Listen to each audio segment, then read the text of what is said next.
How's it going, guys? Welcome back to the What's Up Eddie channel, Divine Therapy Sessions. And of course, I'm the one and only Eddie. So glad to have you guys back, and these are my Divine Therapy Sessions. Hey guys, today we're going to talk about taking care of yourself, but the title is going to be Selfish Until You're Healed.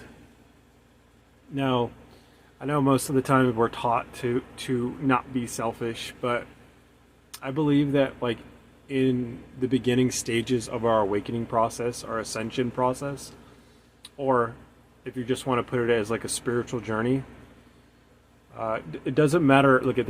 I say that there's many ways, many roads to get to the same destination, right? What do they say? All roads lead back to Rome.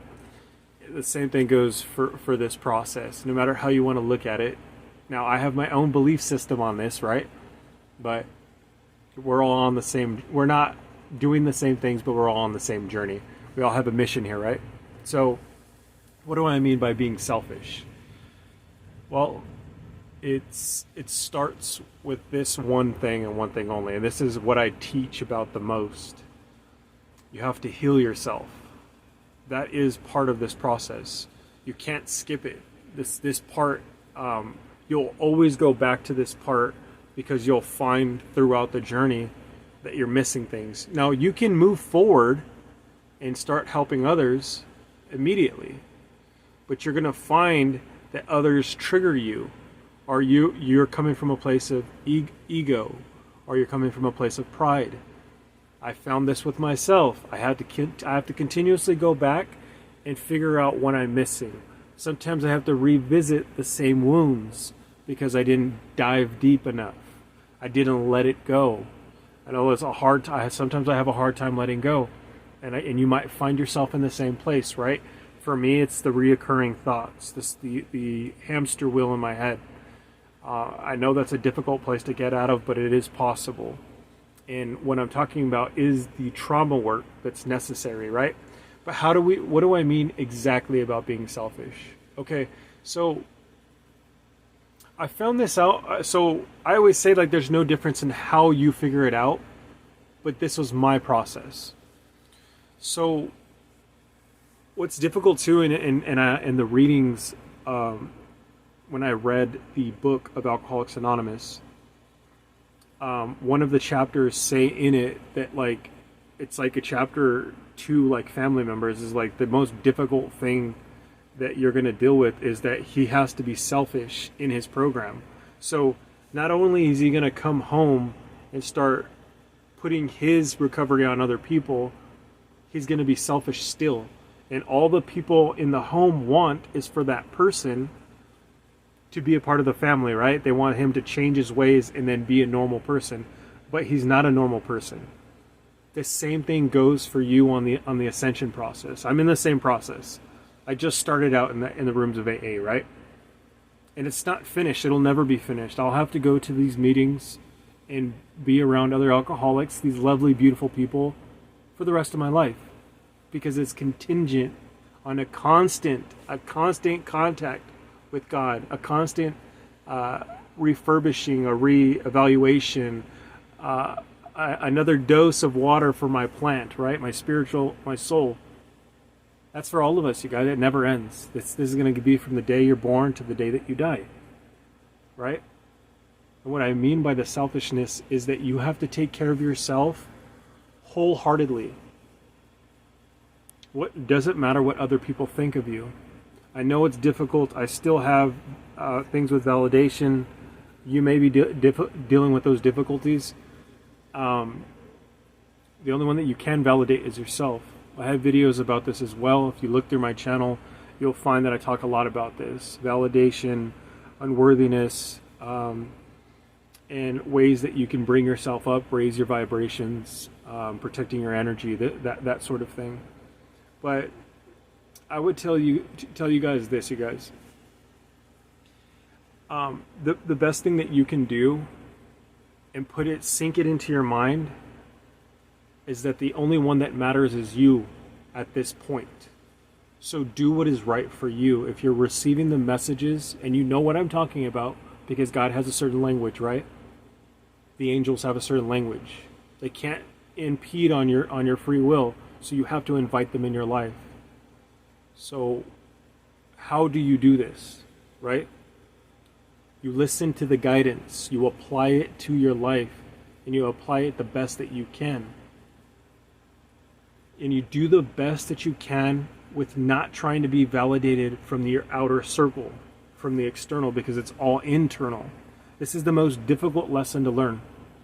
You're going to learn it one way or another. God, Creator, will put obstacles in your way on purpose so you can figure out these lessons. You will find out, you guys, it's quite simple. This is how beautiful God is. He's a mastermind at creating you from your darkness, pushing you into the darkness so you can see the light and know what the light is, and then reach the light. And then each learning lesson, a part of that process, is going to hurt. This is the most difficult part about it, you guys. He's going to put situations in your life where these people trigger you. You're being taken advantage of. You'll notice the enemy, right? But they were sent here to, in essence, bring you up. They think that they're doing the opposite, but they're not. They're helping you. But they're supposed to be in that vibration, the lower vibration. So you'll figure out, you guys, that's why I say fill your cup up first. Be selfish in your program. Be selfish with your energy. Be selfish with the information that you have for right now, until you feel comfortable within your own skin. That takes a while to get there. And when you get to a place, you'll know, because your guides will start to tell you it's time to go teach. You will know. But it's imperative. I keep saying this. Listen, you guys might be receiving angel numbers. Check your angel numbers out. Apply them to your life. It is that simple. It is the hardest concept, because I think too, is like, for me, is like, I didn't even look at, I knew that they kept showing up in my life, and I was ignoring it. Now, I had a whole bunch of other signs, like literally hitting me in the face, but I wasn't ready to receive the information until you're ready to apply, to see it, and then the messages won't stop coming in. There's literally a team of people you can't see, entities or beings, divine beings, guides, angels, whatever the vernacular that you want to use. These beings are at call and at will help and aid you.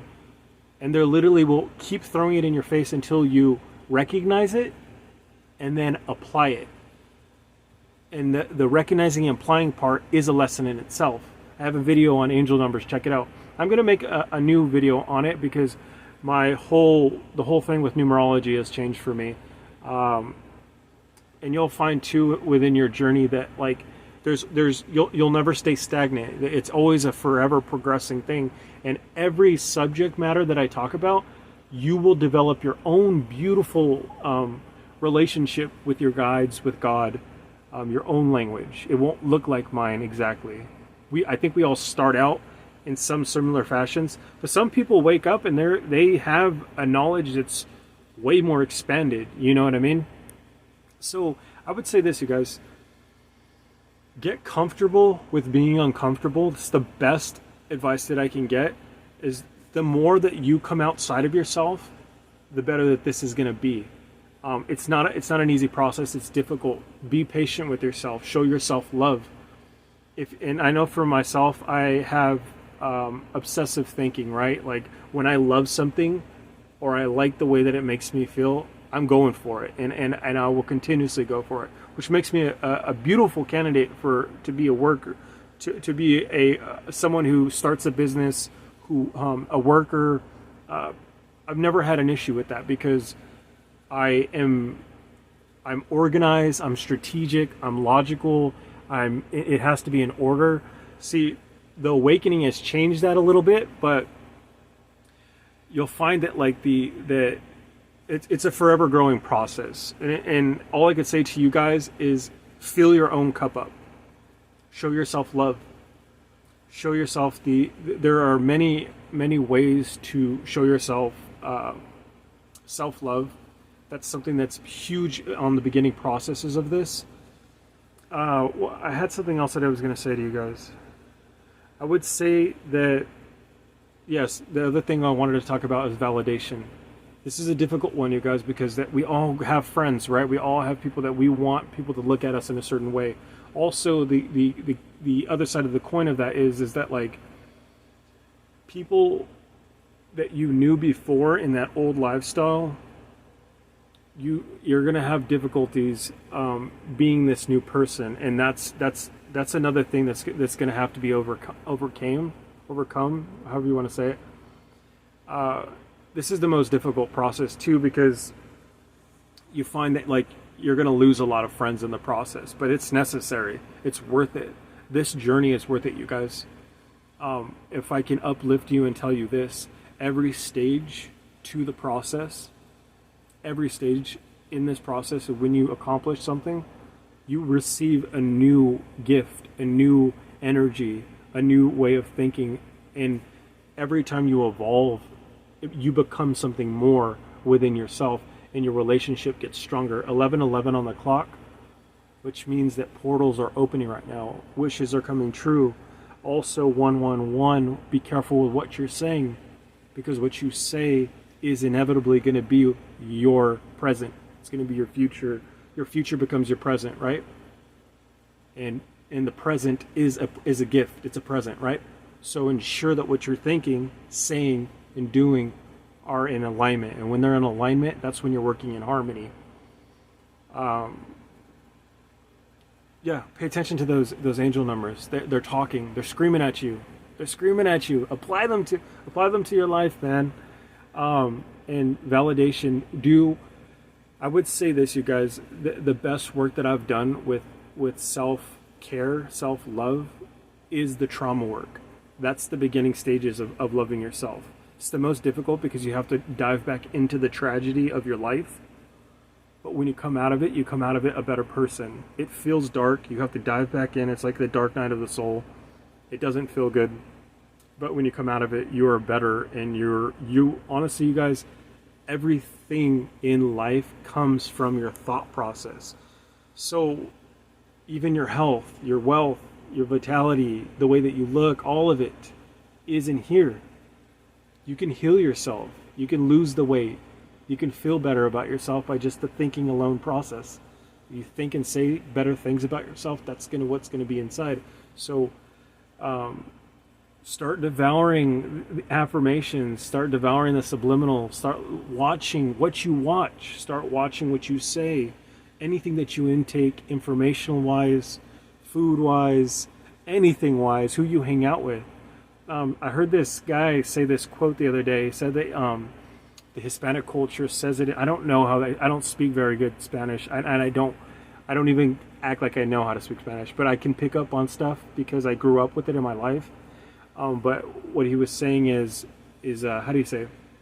He said, show me his or her friends, and I'll show you who they are.